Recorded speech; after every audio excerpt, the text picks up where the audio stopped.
Hello everyone, সবাই কেমন আছেন? আশা করি সবাই খুব ভালো আছেন। তো আমার নতুন একটি ভ্লগে আপনাদের সবাইকে স্বাগত জানাই।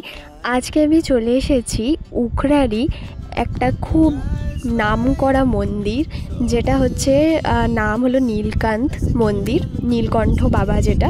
তো সেখানেই শিবরাত্রির জন্য এরকম সুন্দর মেলা বসেছে, তার সাথে পুজোও হচ্ছে। তো চলুন আজকের এখানকার ভিডিওয়ে আপনাদের সাথে শেয়ার করব। আর এখানকার যে গল্প আমার এর আগের ব্লগেও পোস্ট করা আছে, আজ থেকে 2 বছর আগে আমি পোস্ট করেছি। তো এই গল্পটাও আমি একটুখানি ছোট্ট করে আপনাদের শুনিয়ে রাখছি। তো এখানকার যে গল্প, সে গল্প হচ্ছে যে আজ থেকে পূর্বপুরুষ আমলে একটা গাই ছিল, যে গাইটা একটা নিম গাছের তলায় এসে রোজ দুধ দিত। তো একদিন স্বপ্নাদেশে ওই পূর্বপুরুষই স্বপ্নাদেশে আসে, যে যেখানে গাইটা দুধ দেয় তো ওখানেই একটা পাতা ঢাকা ছিল, যার নিচে ছিল নীলকণ্ঠ বাবার ওই শিলা। তো সেই শিলার ওপর, ওই পাতা ঢাকার ওপরেই কিন্তু গাইটা দুধ দিত। তো সেটা স্বপ্নাদেশে যখন তিনি দেখে, তখনই নীলকণ্ঠ বাবা বলেন ওনাকে যে আমি ওই পাতার নিচেই থাকি। তারপরেই এই মন্দির প্রতিষ্ঠা করা হয়, নীলকণ্ঠ বাবা নামে পরিচিত। তো আজকে শিবরাত্রি উপলক্ষে কতটা ভক্তদের ভিড় এখানে, সেটা আপনারা দেখতেই পাচ্ছেন। আর কতটা সুন্দরভাবে মন্দিরটাকে সাজিয়ে তোলা হয়েছে। আর এর বাইরেই রয়েছে মেলা, বহুত বড় মেলা বসেছে, সেটাও আজ আপনাদেরকে আমি দেখাবো। চলুন।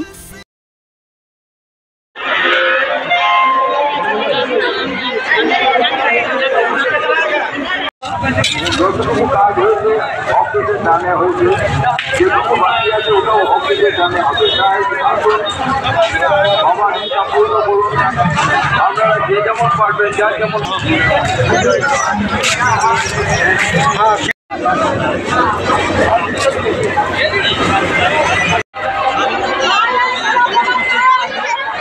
রাস্তায় দাঁড়ান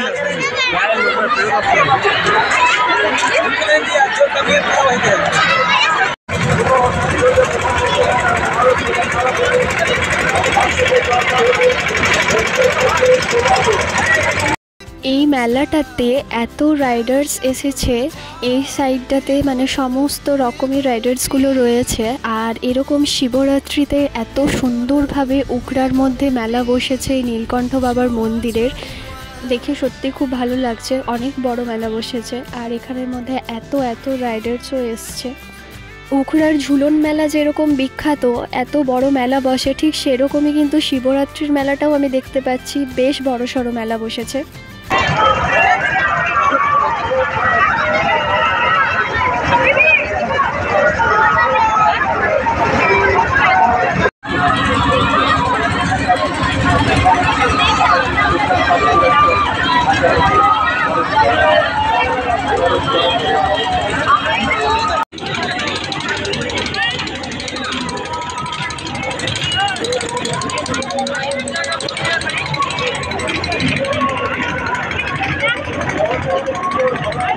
এবার চলুন মেলার ভেতরটা একটু আপনাদের দেখাই, এই সাইডটায় কি রয়েছে। এদিকে তো আপনারা রাইডার্সগুলো দেখলেন, সমস্ত বাচ্চাদের বড়দের সব রকমই ছিল।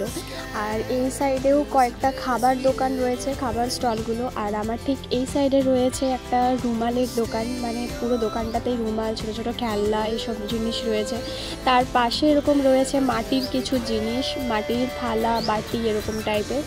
আর তার পাশে এরকম কসমেটিক্স ব্যাগের একটা ছোট্ট দোকান রয়েছে, এটাতেও কিন্তু ভ্যারাইটিস বেশ কালেকশন রয়েছে, অনেক কিছুই রয়েছে এটার মধ্যে দেখুন।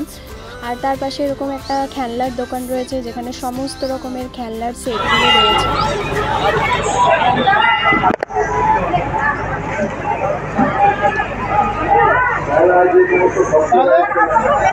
এখানের মধ্যে রয়েছে সমস্ত রকমের বেশ পাথরের সেট আর কি, পাথরের যেসব জিনিসগুলো হয়, বিভিন্ন ধরনের শোপিস রয়েছে, বিভিন্ন ধরনের থালা রয়েছে, বাটি রয়েছে, ছোট ছোট জার রয়েছে, অনেক রকমারি জিনিস রয়েছে এই দোকানটার মধ্যে। আর তার পাশে রয়েছে এরকম 150 টাকা করে, হরেক মাল 150 টাকা, একদম সেলে বিক্রি হচ্ছে এই নেকলেসগুলো। প্রত্যেকটা নেকলেসই কিন্তু খুব সুন্দর দেখতে, সেটা দেখতেই পাচ্ছেন আপনারা।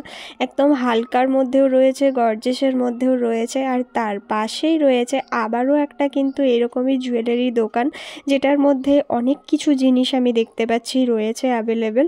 আর তার পাশে এখানে চলুন আরও কিছুটা গিয়ে আপনাদের বাচ্চাদের কিছু রাইডার্স দেখাবো, ছোট ছোট খেলার জিনিস। তার মধ্যে যেরকম এই ঘোড়ার গাড়িটা, ঘোড়ার যে এটা কিন্তু দেখতে বেশ ভালো লাগছিল। এটা একটা বাচ্চাদের ছিল এরকম টাইপের একটা খেলার, এটা সত্যি খুব ভালো লাগছিল, গোল গোল করে ঘোরাচ্ছিল। আর এটা তো আপনাদেরকে আমি প্রথমেই দেখালাম, মানে মাঝখানে দেখালাম আর কি এই জিনিসটা, একটা বড় সাইজের নাগরদোল্লা, যেটা আমার তো খুব ভয় লাগে, আমি এখনও পর্যন্ত একবারও চাপিনি নাগরদোল্লাতে, এতটাই ভয় লাগে দেখে। আর এরকম একটা ছোট্ট টয় ট্রেন ছিল বাচ্চাদের, টয় ট্রেনটাও দেখতে কিন্তু বেশ ভালো লাগছিল, বাচ্চারা খুব এনজয় করছিল এই টয় ট্রেনটাতে। আর এটার ঠিক পাশেই দেখুন রয়েছে এরকম 4 চাকার এরকম একটা রাইডার, এটাও কিন্তু বেশ সুন্দর। এটার মধ্যে বাইক রয়েছে, 4 চাকা গাড়ি রয়েছে, কত সুন্দর দেখতে লাগছে না, চারিদিকটা পুরো একদম আলোকিত লাইটে ভর্তি। আর তার পাশে এরকম একটা দোকান ছিল যেটার মধ্যে ছিল মোমের জিনিস আর কি, মোমের ঠাকুর, সমস্ত রকমের মোমের ঠাকুর ছিল। আর এই দোকানটার মধ্যে খুব কিউট কিউট টেডি ছিল, কয়েকটা টেডি আমার বেশ ভালো লাগছিল, কিউট কিউট ধরনের ছিল। আর তার সাথে খেলনাপাতি তো ছিলই, অনেক রকমের খেলনার ছিল। प्लास्टिक की टोकरी भी मिल रही है, आइए देखिए और खरीद कर ले जाइए सिर्फ 15 रुपये में। बनारस वाला कान का झुमका 15 रुपये में।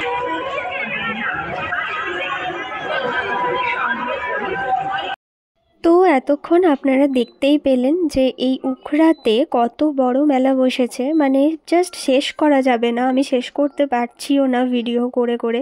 তো একটা একটা করে আপনাদের অনেকগুলোই আমি দেখানোর চেষ্টা করলাম, কি কি দোকান বসেছে না বসেছে সমস্তটাই আপনাদের আমি ঘুরিয়ে দেখালাম, মোটামুটি সবটাই কভার করেছি। তো কেমন লাগলো সেটা অবশ্যই কিন্তু আপনারা জানাবেন কমেন্ট করে, ভালো লাগলে লাইক শেয়ার অ্যান্ড সাবস্ক্রাইব করতে কিন্তু ভুলবেন না। তো চলুন সবাই ভালো থাকবেন, সুস্থ থাকবেন, আবারও চলে আসবো নতুন একটা ব্লগ নিয়ে। আজকের মতন বাই।